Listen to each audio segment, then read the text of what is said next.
ये ले 50,000, शुरू हो जा। जी। सुनो सुनो सुनो, एक समोसे खाने के पूरे 50,000 रुपए। आइए समोसा खाइए और पैसे ले जाइए। मैडम जी क्या कहा था आपने? एक समोसा खाने के 50,000 रुपये?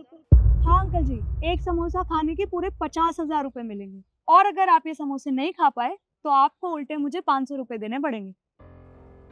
ऐसा क्या है इस समोसे में?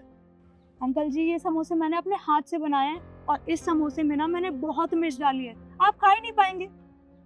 अगर मैंने समोसा खा लिया तो 50,000 रुपये मिल जाएंगे, अगर नहीं खाया तो 500 रुपये मुझे देने पड़ेंगे। खा ही लेता हूँ। मैडम जी ये समोसा मैं खाऊंगा। ठीक है अंकल जी, ये लीजिए।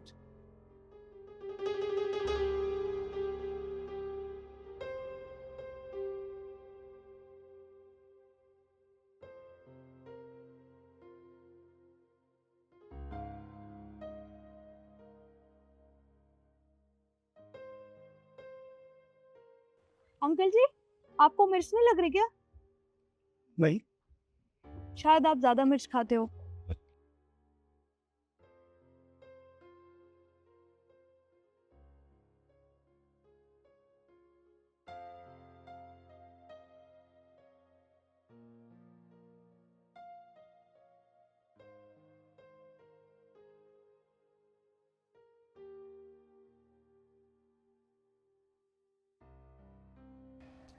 आपने तो पूरा समोसा खा लिया।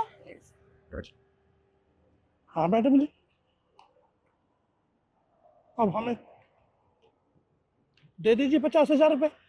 जी अंकल जी, जैसे मैंने आपसे कहा था, एक समोसा खाएंगे तो 50,000 रुपए मिलेंगे।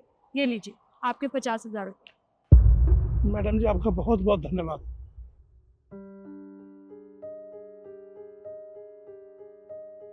सर भी कितने अजीब हैं, एक समोसे खाने के पूरे 50,000 रुपए।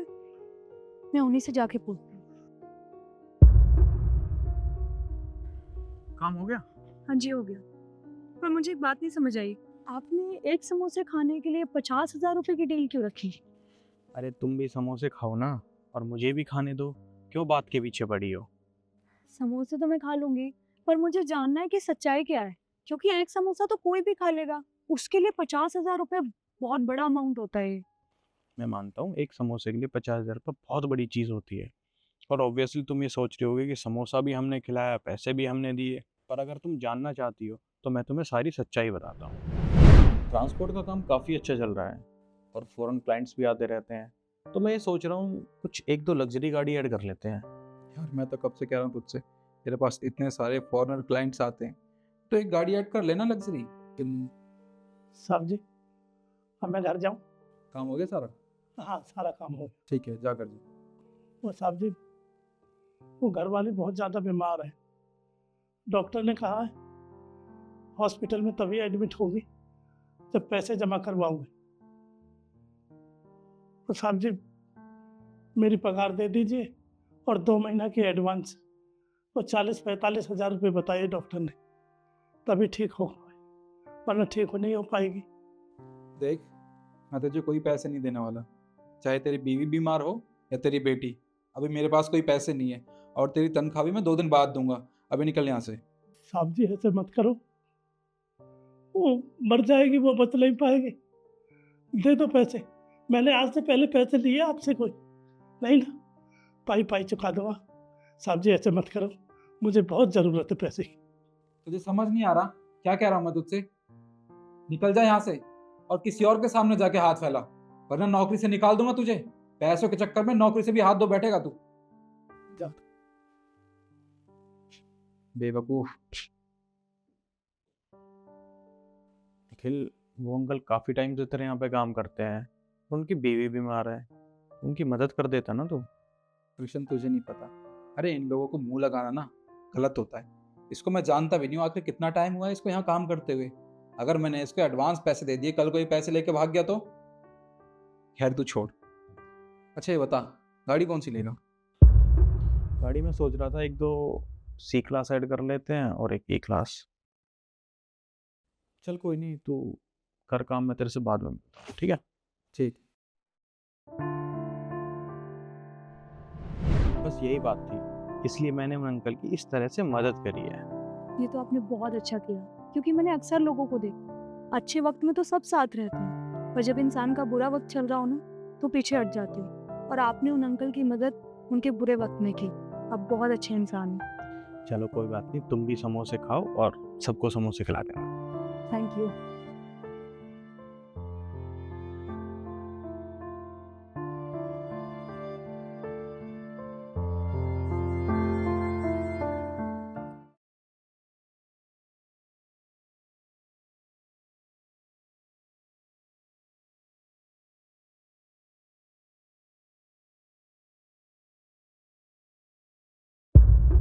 अंकल जी, गोभी कैसे दी?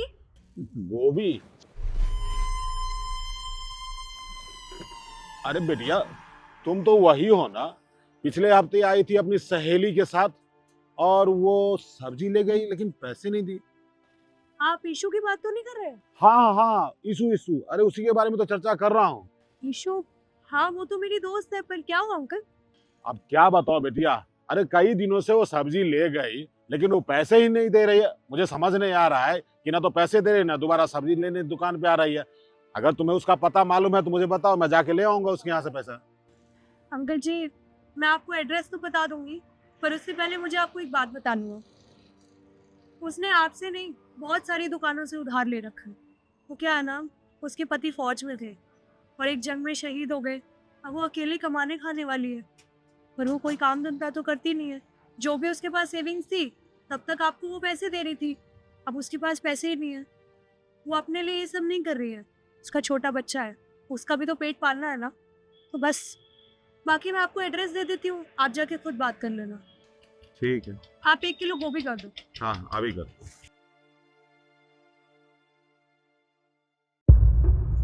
सुनो बेटी, आजकल तुम मेरे दुकान पे सब्जी लेने नहीं आ रही हो, कहीं और से लेने लगी क्या? नहीं नहीं अंकल जी, आप यहाँ पे देखिए, आप मुझे माफ़ कर दीजिए। तो क्या है ना, मैं आपके पैसे बहुत जल्दी लौटा दूंगी। मेरे घर की स्थिति अभी कुछ ठीक नहीं चल रही है, पर मैं वादा करती हूँ मैं आपके पैसे जल्दी लौटा दूंगी। अरे सुनो बेटिया, घबराने की जरूरत नहीं है।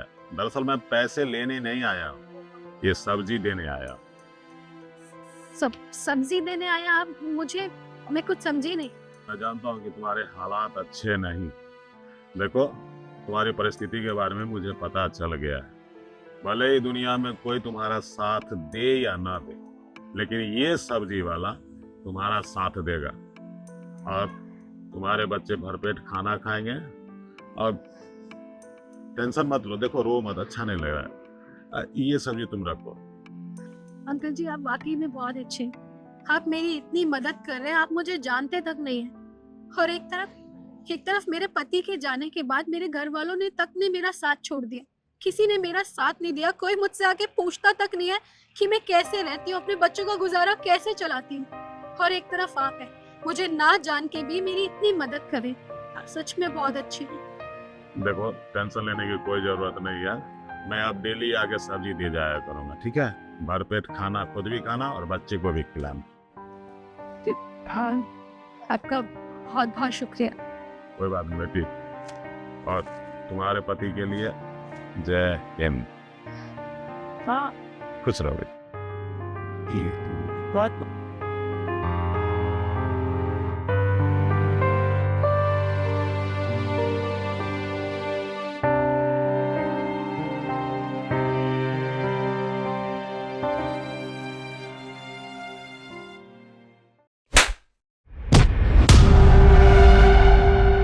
बकवास बंद कर अपनी।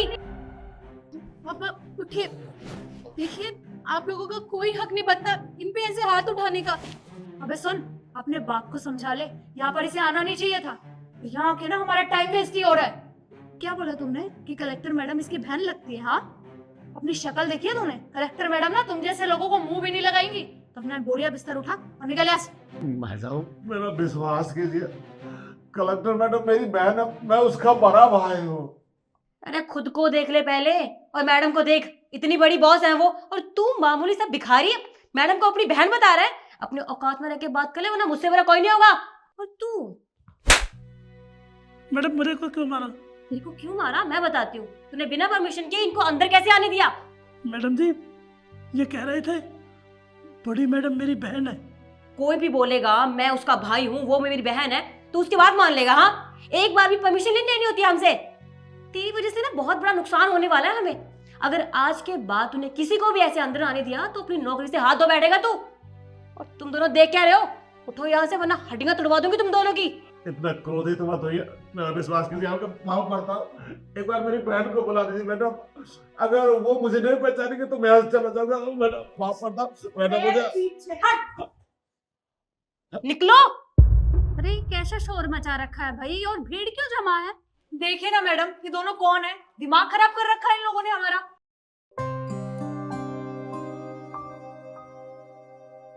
गोपाल भैया, आप यहाँ? अरे आप आने वाले थे, आपने मुझे क्यों नहीं बताया? सुलेखा बहन, तेरी ऑफिस में तेरे भाई की क्या दुर्गति हो गई है। ये दोनों मैडम ने हमको बहुत बुरे तरीके से पीटा है। मैंने उसको बताया कि मैं तेरा भाई हूँ, लेकिन ये बोल रहे थे कि हमेशा भिखारी कलेक्टर मैडम का भाई कैसे हो सकते हैं। तू समझा इसको? क्या इन लोगों ने आपके साथ ये सब किया? तुम दोनों की हिम्मत कैसे हुई इनके साथ ये सब करने की? तुमने मेरे भाई के ऊपर हाथ उठाया? मैम सच में ये आपके भाई है? हाँ, ये मेरे भैया हैं, मेरे बड़े भैया गोपाल भैया। और ये इनकी बेटी है, और तुमने इनके साथ ये सब किया? देखिए मैडम, हमें पता नहीं था कि आपके भैया हैं। अगर हमें पता होता तो ऑब्वियसली हम इन्हें मारते क्यों? और मारना तो दूर की बात है, हम इनसे बदतमीजी से बात भी नहीं करते।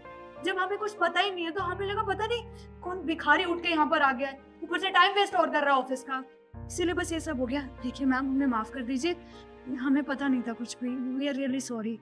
अगर तुम दोनों को नहीं पता था तो मुझे अंदर आके पूछना चाहिए था ना, लेकिन नहीं, तुम्हें मुझसे कुछ नहीं पूछना, सारे फैसले तुम यहीं कर दोगी। और तुम्हारी हिम्मत कैसे हुई इनके ऊपर हाथ उठाने की? यहाँ कोई भी आएगा तो तुम उनके साथ इस तरह का व्यवहार करोगी? तुमने ये बिल्कुल भी अच्छा नहीं किया। कम से कम मुझसे पूछना तो चाहिए था ना। तुम दोनों की इस हरकत की वजह से मैं तुम्हें अभी के अभी सस्पेंड करती हूँ। निकलो यहाँ से। मैम प्लीज ऐसा मत कीजिए मैम, हम मानते हैं हमसे गलती होगी, आप हमें नौकरी से मत निकालिए प्लीज। तुम्हारी गलती माफी के लायक नहीं है।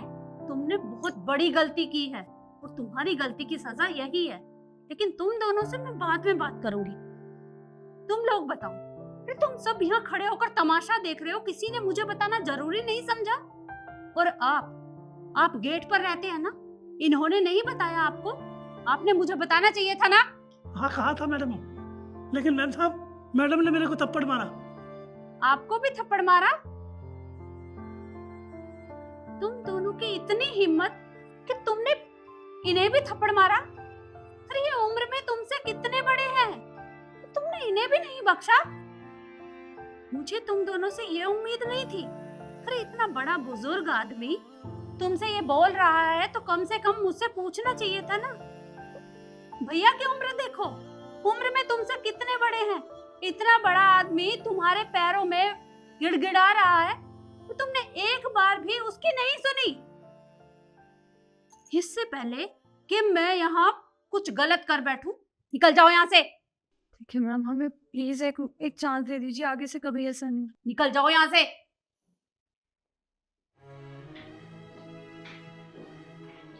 भैया, मैं आपसे माफी मांगती हूँ। मेरे ऑफिस में आपके साथ ये सब हुआ, ये नहीं होना चाहिए था। आप मुझे माफ कर दीजिएगा। आप यहाँ खड़े क्यों हैं? आप मेरे साथ अंदर आइए। बिटिया, तू भी अंदर आ, और आप जाइए अपना काम करिए। तुम भी जाओ, आइए आइए मेरे साथ।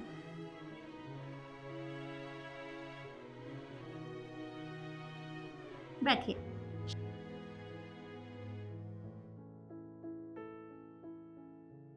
अच्छा भैया, आप मुझे ये बताइए कि सब कुछ ठीक तो है ना? आप एकदम से अचानक से, ना तो आपने ये बताया कि आप आने वाले थे, अचानक से कैसे आना हुआ? अरे सब ठीक है बहन। अब क्या है ना कि बहुत दिन हो गया था तुम्हें देखे हुए। भाभी ने शुद्ध देसी घी बनाया था, दही और छाछ, बोला कि जाके दे आओ, तो इस कारण मैं आ गया तुमसे मिलने के लिए। ये तो आपने बहुत अच्छा किया कि आप लोग मुझसे मिलने के लिए आ गए। वरना मैं तो डर ही गई थी। ये सब छोड़िए, मैं आपके लिए चाय या कॉफी मंगवाती हूँ। भैया क्या लेंगे आप? बहन कॉफी पिला दे। कॉफी? और बिटिया तेरे लिए भी कॉफी मंगवा दूँ? बुआ मैं भी कॉफी। ठीक है, मैं अभी कॉफी मंगवाती हूँ। हाँ, 2 कॉफी भिजवा दो। ओके।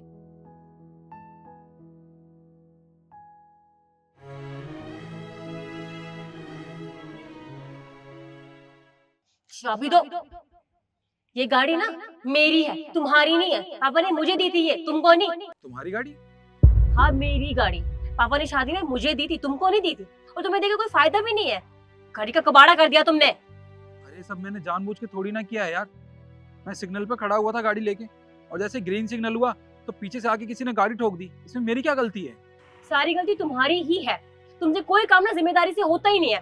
पापा ने गलती कर दी तुम्हें गाड़ी देकर, पर एक्चुअली गाड़ी तुम्हें दी ही नहीं थी, गाड़ी मुझे दी थी। और आज के बाद निखिल तुमने मेरी गाड़ी लेकर जाने की जरूरत भी की ना, तो मुझसे बुरा कोई नहीं होगा। बस से जाओ।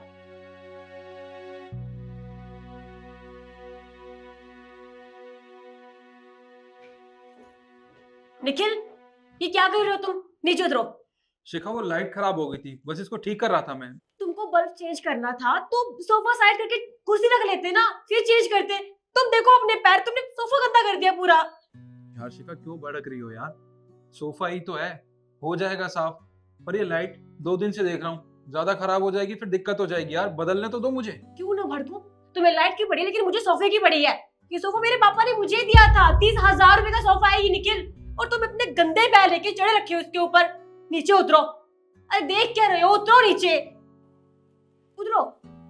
देखो सारा गंदा कर दिया। कपड़ा लो और साफ करो इसको। और जब तक साफ करना, जब तक ये साफ ना हो। गंदा कर दिया।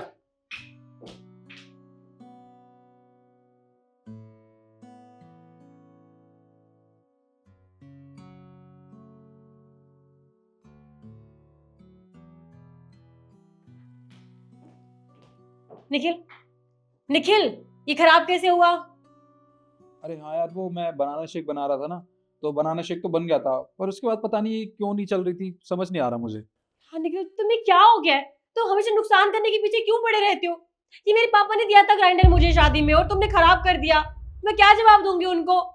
शिखा क्या हो गया है तुम्हें? माना ये तुम्हारे पापा ने तुम्हें दिया था शादी पे, पर इसका ये तो मतलब नहीं है ना कितनी छोटी चीज के पीछे तुम मुझे सुनाओगी। अरे मशीनें खराब हो गई यार, क्यों भड़क रही हो इतना? यार बात ग्राइंडर की नहीं है, बहुत महंगा था ये, तुमने सारा खराब कर दिया। क्या ही बोलूं तुमको। नया ला के दो मुझको अब।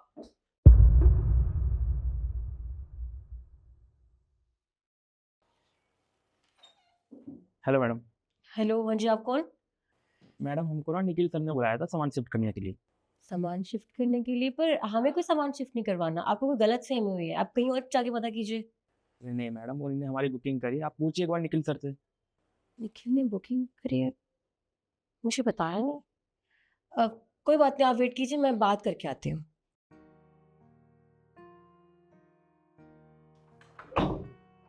निखिल, तुमने सामान शिफ्ट करवाने के लिए किसी को बुलाया है? हाँ, वो मैंने मूवर्स एंड पैकर्स को बुलाया है, सामान शिफ्ट करना है ना एक्चुअली, इसलिए। अरे क्यों, हम कहीं जा थोड़ी ना रहे हैं, तुम्हें सामान शिफ्ट करवाने की क्या जरूरत है? नहीं, हम शिफ्ट नहीं हो रहे, बट जो तुम्हारा सामान है ना, जो तुम्हारे पापा ने हम दोनों की शादी में दिया था, वो शिफ्ट करना है, इसलिए मैंने उनको बुलाया। वो सारा सामान जो भी है ना, वो सब शिफ्ट होकर तुम्हारे मायके जाएगा। पर क्यों? मेरे मायके क्यों जा रहा है सामान? वो मेरे पापा ने मुझे दिया है यूज करने के लिए, उसको रखो यहाँ पर, क्या जरूरत है वहां लेके जाने की? शिखा, यही तो बात है ना, वो सामान तुम्हारे पापा ने तुम्हें दिया है यूज करने के लिए, वो सामान तुम्हारा है, हमारा नहीं। उसमें मेरा तो कोई हक ही नहीं है। तुम्हें याद है ना, तुमने इतनी छोटी छोटी चीजों के लिए मुझे कितना कुछ सुनाया है। पापा ने शादी में मुझे दी थी, तुमको नहीं दी थी। ये सोफा मेरे पापा ने मुझे दिया था, 30,000 रुपए का सोफा है ये निखिल। ये मेरे पापा ने दिया था ग्राइंडर मुझे शादी में, और तुमने खराब कर दिया। और मैं यही चाहता हूँ कि जो तुम्हारे पापा ने तुम्हें सामान दिया था ना, वो वापस चला जाए उनके पास, क्योंकि जब हम दोनों की शादी नहीं हुई थी तब भी इस घर में तो सामान था ना। तुमने ही कहा था कि यार ये सामान पुराना हो चुका है, इसको ना किसी को दे दे। जो सामान मुझे मिला है वो इस घर में रहेगा। पर अब मुझे पता चल रहा है कि मैंने बहुत बड़ी गलती कर दी, मुझे ऐसा करना ही नहीं चाहिए था, क्योंकि वो सामान तुम्हारा है, उस पर तुम्हारा हक है, हमारा नहीं है वो। तो ये सामान अगर वापस चला जाएगा ना, उसके बाद मैं नया लाऊंगा इस घर में सामान। इस पर हम दोनों का हक होगा। आई एम सॉरी निखिल, मुझे नहीं पता था कि मैं तुम्हें बार बार उस चीज़ को लेके बोलती रहती थी कि मेरे पापा का सामान है, बहुत महंगा है। मुझे सच में नहीं पता था कि तुम्हें इतना बुरा लगेगा। I am so sorry. I promise next time कभी ऐसी गलती नहीं होगी। और अगर मैंने ऐसा कभी बोला भी ना तो तुम बिना पूछे सामान भिजवा देना, मुझे कोई दिक्कत नहीं होगी। लेकिन प्लीज ऐसा मत करो। नहीं शिखा, बहुत देर हो चुकी है, मैंने ऑलरेडी ऑर्डर दे दिया है नए सामान के लिए, वो आता ही होगा। मैं ऑफिस जा रहा हूँ, तुम इन्हें शिफ्ट करवा देना।